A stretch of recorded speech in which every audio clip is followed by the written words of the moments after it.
Scale the fish. Put the knife in the butt and open it up.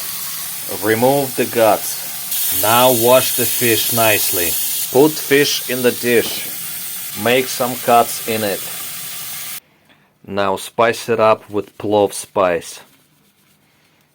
Rub it in nicely everywhere, inside and out. Now put it into the oven and cook it for 20 minutes at 170 degrees. Alright, after 20 minutes, turn the heat off and let it sit for 10 more minutes. Alright, let's see what's going on in here. Beautiful.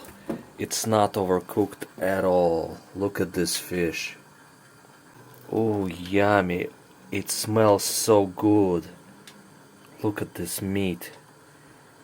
Oh, so juicy, tasty, and delicious. Let's try it.